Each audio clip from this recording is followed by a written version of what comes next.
Oh, what? I don't even know what you're talking about. This is Rochester Today. Steve Lange from Rochester Magazine is here. That's the worst impression of me ever. Seriously, that's not even close. No, here's my best Steve Lange impersonation. Anywho.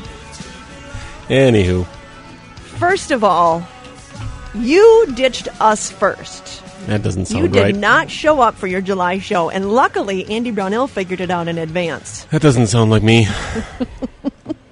You're saying you asked me to show up and I didn't show up? I'm telling you. Is that what you're claiming? Jennifer Koski had to pinch hit for you. I was in Tennessee or Mississippi on a motorcycle trip. Just a heads up to Andy would have been good. You know, hey, Andy. I hadn't got an invite. I hadn't got invited to anything. So what am I supposed to do? I'm supposed to RSVP for things I have not been invited to yet? You're supposed to assume. Wow. You're supposed to assume you will be here.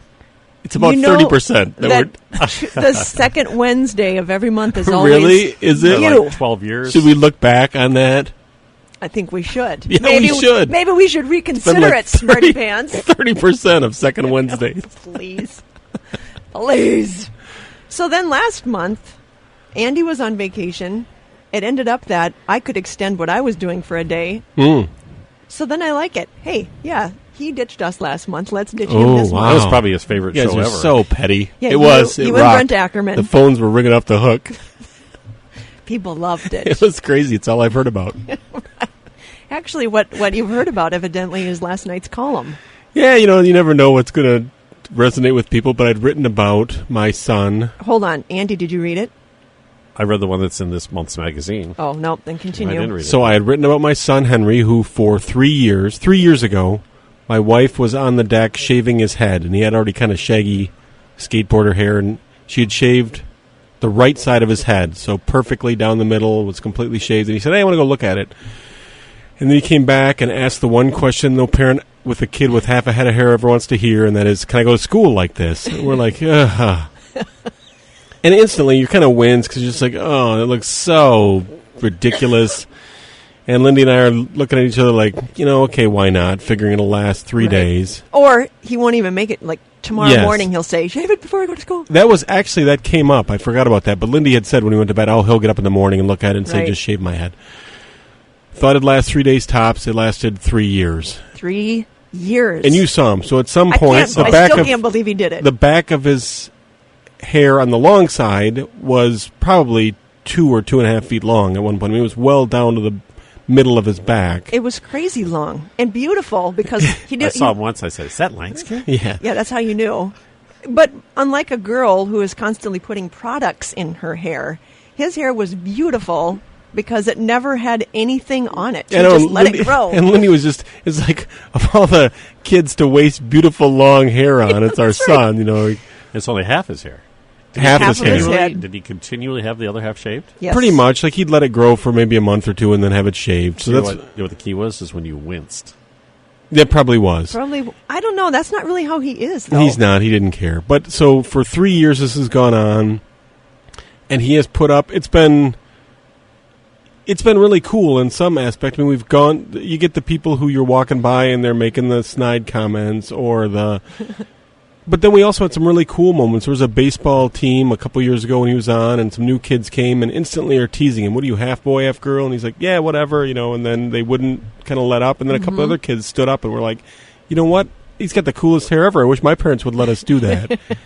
And even my dad, who never would have considered letting me do something like that back in the day, I'd kind of challenged him on it because he's like, oh, I love Henry's hair like that. I said, you got to be kidding me. You would have, been furious if I would have come home with a haircut like that. And he said, after 2 days or 2 minutes of talking to Henry, you don't even notice it anyway, Who cares? Spoken like a true grandpa. Exactly. So then Monday night before school, we're going to Five Guys and Bolosity to kill the last. We're calling it Bolo City. Oh, because it drives City. The kids crazy when you do that. I think it is actually. It also Bolo drives City. the owner of the business crazy. Oh, but tell Gene, it's cool. But that just when you're talking to the kids, that's what you call it. So we're going to Five Fries and Bolo City. I was gonna say. And anyway, so Henry says, I'm going to get my hair cut. And Lindy looks at me and, she's like, well, cut or trim? And he said, cut. I want to give it to Wigs for Kids. We're like, well, when are you going to do this? He said, well, before school. It's tomorrow. School starts tomorrow. So blatant plug for an advertiser, but City Looks was open and had someone who could get him in, so got him in. We thought we couldn't wait for it to happen. We were actually kind of bummed, but I'm completely bummed. Now. Yeah. Because it was easy for me to spot Henry when I would go to school, because he goes to school with my daughter. Yes. And the two of them actually are funny because they call each other by their last names, and they crack me up. And she has short hair, and he had long hair, and she'd always go, Henry and I are the perfect pair, because he's got the girl hair, and I've got the boy hair, and now he's messed it up. Yes. She's got to grow her hair out now. But it was, and he didn't do it for any reason other than he was just sick of it, which was cool. I mean, we also didn't want him to be that guy who's 50 and has half a head of hair, and that's a different deal. Because you can't give it up at some point. So it's different. 5th grade, completely different than 50 years old. And we said, "Why are you doing it?" He said, "I'm just sick of it. I've had it forever." And this year he's a 13-year-old, right? He's 12. 13 in November. Yep, he'll be 13. Yeah. So he's got there's some girl he likes. I don't know. I remember last summer he came back from camp, and Lindy said, "It's going to be hard to get rid of it now because the older girls were braiding his hair at camp, and they thought it was just lovely." Yeah, but you know what? When you're 13, that ain't so cool. Oh, okay. Well, fair enough. Having the older girls treat you like a doll, no. Well, it works for Lange. Yeah. He loved it forever. But now I can't spot him, is my point. I used to, when I'd pick her up at school, I'd be like, hey, Henry. But now I can't find him anymore. And the only thing we told him when this happened, we said, you know what, you're not going to be one of those people who are doing something weird and then get defensive when people do a double take or ask you about it. That's so right. said, you're not going to be the guy with a nose ring with a chain connected to the earring, and then you are like, what are you looking at? What are you looking at? I'm looking at a nose ring connected to a chain to an earring, because I've never seen that before, up close.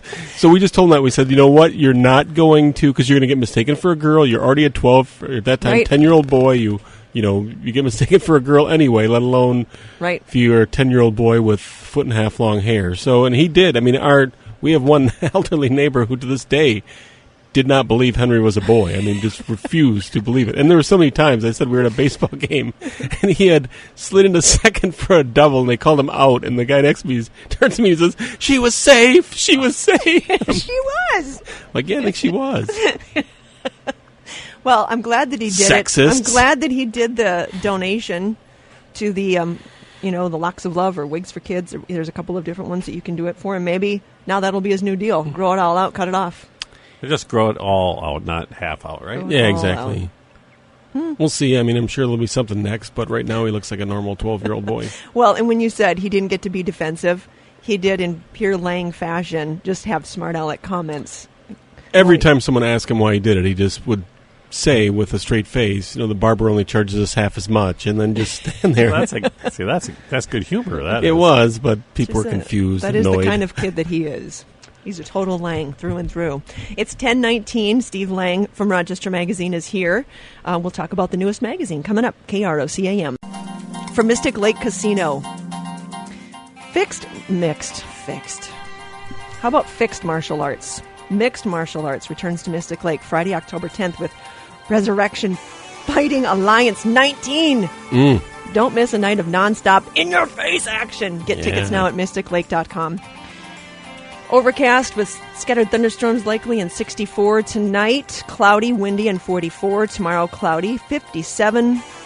Friday, cloudy with a chance for some scattered showers and 54. Saturday, 59. Sunday, 63. Monday, a chance for showers and 65. It's 60 degrees right now at KROC-AM. Steve Lange from Rochester Magazine is here. This is Rochester Today with Tracy McCray and Andy Brownell. And it's the fashion issue this year. Hey, before we get into the magazine, I've got something special to present to you guys. Oh, yay! What did you get for us? Actually, it's a real thing. What? So now you're going to feel bad for mocking me. Okay, I'm sorry. No, it's not an iPod. It's an iPod Touch. iPod 6. It's the new iWatch. No, it is the Post Bulletin Reader's Choice 2014 Award for Favorite Local Radio Station, which was won by KROC. Are you kidding me? No. Wow. I made up this plaque to kid you. I didn't know that. So the Post Bulletin has their annual, this is their second annual, I think, Reader's Choice Awards, and KROC was voted favorite local radio station. We're not releasing all the results yet. They'll all be in the PB on September 27th. For heaven's sakes. The full hey, reveal. Rich Peterson! I know, I should have called he just walked past. Ackerman in. Yeah, that's crazy. I didn't.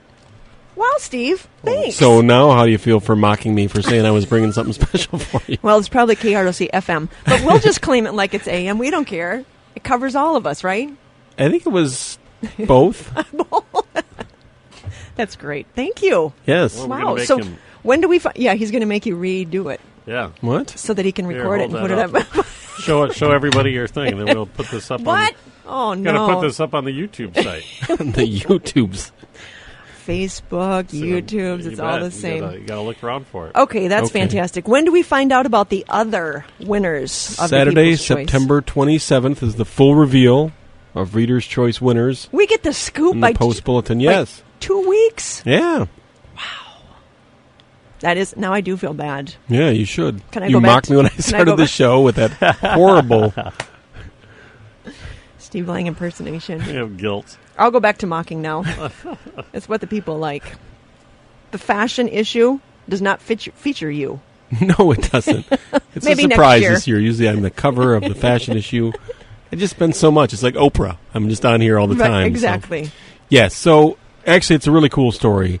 You've been to this. The Yeah. Style on the Plaza, the downtown fashion show, is a week from tomorrow. It's September 18th, Mm-hmm. and it's amazing. I mean, clearly, Andy and I know nothing about fashion. Just Obviously. glance around the room. Clearly. Take a look. But I will tell you that this event feels like something you would see in Chicago. I mean, It is pretty impressive. It's as cool as it gets. Whether you're even into fashion or not, they have so much going on between the models. Last year they had, I don't know if it was last year, they've had drummers, they've had singers, They bring it. It is a really cool experience. So as part of this, they produced the lookbook. It's a guide they hand out with the event. And Rochester Magazine was honored to be chosen to lay out and help design the lookbook. So as part of that, Sean Fagan shot the photos for the fashion, and this is just kind of a taste of the photography and models that'll be on display on September 18th Sean's downtown. son is going to be one of the models, one of the kid models. Sean's son might be, if he's not in this magazine, he is not, I don't think, but he's in the lookbook, and he is. It's great. He's great, got some great photos, and He cool was there little kid. actually helping out with the photo shoots, and then they needed something, so then he Yes. jumped in there, and that's how the backdoor route into the world of modeling. and He the was the grip. That's logistics that go into putting this thing together are unbelievable. Nud Reynolds, our fashion editor, always plays a major role in the Style in the Plaza event. But, I mean, look at these pics. The cover photo, I know this is bad radio, but Kylie Osterhaus, I mean, that is just a beautiful photo, really well done. I mean, everything that you do is just top of the line over there. So the It's- Rochester Downtown Alliance Style in the Plaza is September 18th. I still like the holy jean thing being in fashion. Holy jeans. Well, look, they're They have holes in them, and they make them on purpose. now technically they're not holes; they're just little rub mark through, so it doesn't even. What do you get for a I pair of know. jeans like that? It's crazy. Because I could It's go in the crazy. closet and sell I- a bunch of old jeans. Okay, Grandpa, let's just settle down. Kids these days with their long hair on one side. Crazy girls. It's 10:27. This is Rochester Today. Steve Lang from Rochester Magazine is here, and we'll talk a little bit more about this month's issue. You're kind of flustered from the award, I guess. KROC-AM. News Talk 1340, KROC-AM. This is Rochester Today. Steve Lang from Rochester Magazine is here. We're so happy to have you, Steve. Thanks for being here today. Anywho. What? See? You can't have it both ways. When I'm nice, I want it both ways. You rehearsed that the whole time while I was doing the news. we didn't you? talked about algebra the entire time you were gone, and I'm not even kidding. After all these years, it still haunts me. So yeah, at that point, now that the kids and their math have gone to ask your dad part of it, or or I don't know. What do you Let's Google the answer. Are you trying to make me cry? What is that? What's fun? Let's make Tracy cry. I no, just saying I've been there. Yeah.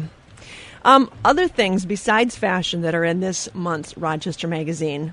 What would be the article that would you think is your favorite?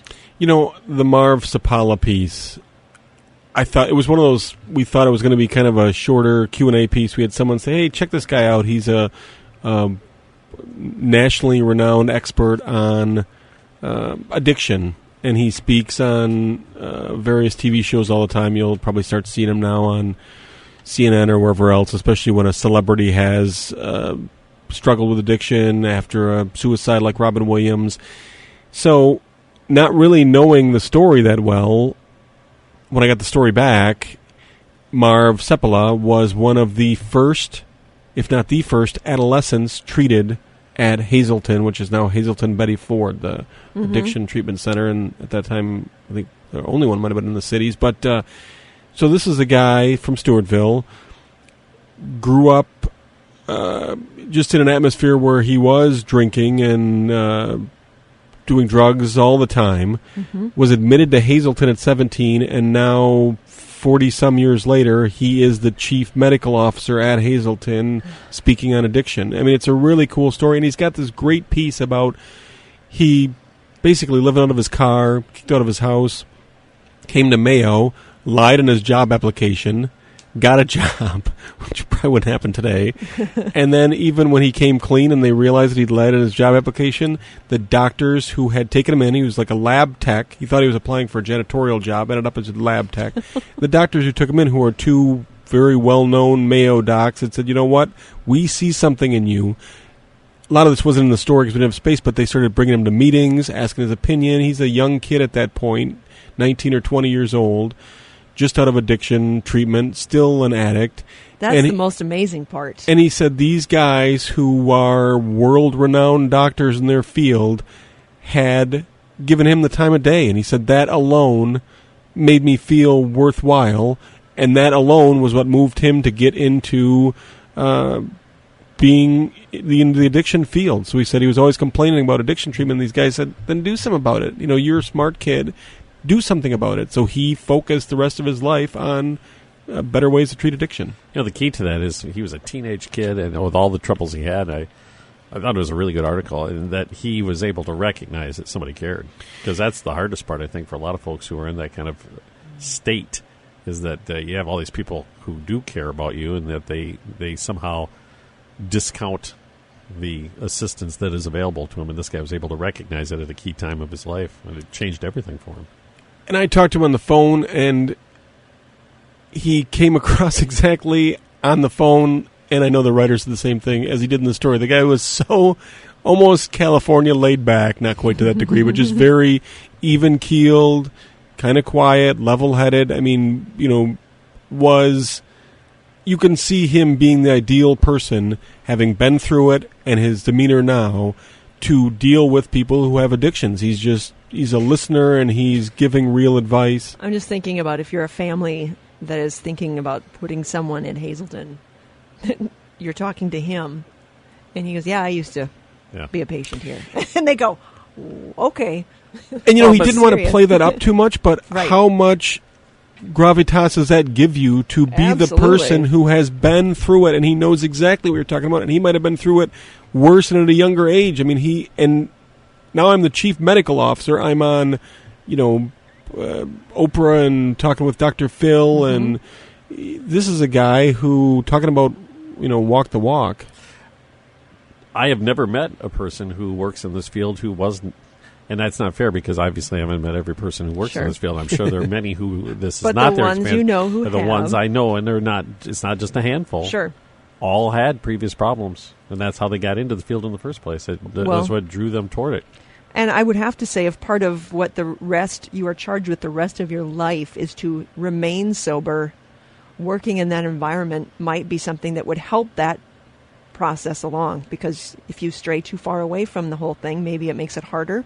I don't know. I think it also gives you a passion for it, too. Sure, absolutely. Well, I'd never heard of this. I didn't know this guy was from Stewartville. That was pretty cool. And the fact that he came back and eventually went to Mayo Medical School after going to St. Olaf and Drake. But, you know, just the real ties here. And, you know, some of it was circumstance. He did not, in his mind, and certainly didn't graduate from high school, but there was some glitch on his transcript that said he did. So that allowed him to get this job. And then, you know, ran into these doctors who could have easily like, I've heard that lab Bounced 'em techs out. are kind of at the Right. one of the bottom rungs. They don't get a lot of time with upper echelons, and these guys did. He said they brought him to meetings and asked his opinion on things, and he was, at that time, thought he was a loser going nowhere, and realized, hey, these people think I'm worth something, and it made him feel like he was worth something. So this is an article by Maggie Ginsberg. Who's she? She actually wrote she's done a couple of freelance pieces for us. She originally wrote the piece on Nancy Spelsberg, who is the truck company owner from Wisconsin. Sure. So Maggie lives in Wisconsin by Madison, where Nancy Spelsberg owns her trucking company, so we had Maggie do the piece. Then we were looking at this piece, which Marv actually spends his time between Oregon and the cities and visits all of the different Hazelton facilities around the U.S., and so Maggie was able to catch up with him in the cities and do the interview there. So. Cool. It's 10:44 at KROC. Steve Lange from Rochester Magazine is here. We'll take a quick break and return. KROC-AM. Temperatures steady today, but then kind of starting to fall off a little bit. Windy as well, and 64 tonight. Cloudy and windy, and 44. Tomorrow, cloudy and 57. Friday, cloudy with a chance for scattered showers, and 54. Saturday, sunny and 59. Sunday, partly sunny, 63. Monday, partly cloudy with a chance of scattered rain showers, and 65. It's 60 degrees now. Steve Lange from Rochester Magazine is here. Wow. You forgot I was here? I'm sitting No. 3 feet from you. It's just the way my brain works. Probably mention that. Froze. Check out KROC-AM.com later today if you want to see the nice award that we received. Oh, the nice plaque that Steve brought. A real deal. We were chosen by Reader's Post choice. Bulletin readers. I wish I wouldn't have brought it Thank now. you. I regret bringing it now. Favorite radio station. No. If you check us out on Facebook, you'll see It's pictures least of favorite each other. radio station. I want you to give us that, and Andy and I are going to take a Sharpie and write on there with a Sharpie. We're going to autograph And it. Tracy and Andy. I think they actually, I better be careful, but I think they might give you some window clings to put on as well. That's for real. I know. I just imagine, when I think window clings, I think somebody's car. And, of course, you mean for the front door of our business. But I like the idea of putting that in the car. Hey. Maybe we can get some extras. I'll see what I can do. Yeah. That's awesome. We don't want to use up too much of your influence over there. Right. Do you have influence? No. That's impressive. No. What else is in this issue that we should look for? There are some really cool graphics and facts and stats in our From House to Home story, which is really a look at how Rochester's housing market, and we've been saying this for a while, is slowly on the uptick. I mean, all of the numbers bear that out. Everyone has at least some positivity about where things are going, and, this was no exception. 2014's first quarter was at a 6-year high for average home sale price. And, with the city's projected population expected to double by 2025, there really are some good signs in the housing market. So we had just picked 6 or 7 graphics that kind of told that story, and then let local builders, realtors, home buying experts, etc., weigh in on those. So, there are just some really cool graphics. One of the most amazing graphics is this historical and projected population. And this is the Rochester... Which page? 37. This is the Rochester Metropolitan Statistical Area. So that includes Olmsted, Dodge, and Wabasha counties. But right now, or 1980, that area was about 120,000 people, those 3 counties. By 2025, it's expected to be 230,000 people. Right now, it's at about 190. So just 40,000 people in the next 10 or 15 years into those 3 counties will be quite the infusion. And the majority of them will be right around, if not in Rochester, right around Rochester. And that's why they use that Rochester MSA, the Metropolitan Statistical Area, because really that is the focus, and that's where these people will move to for the most part. I do think you'll see areas like Byron and Pine Island really expand as well. But that, look at Rochester and Byron basically are butting up against each other right now. Stewartville. They have a new school opening. Yeah, Pine Island and Orinoco. Yep, right. But I also love some of these historical graphs on...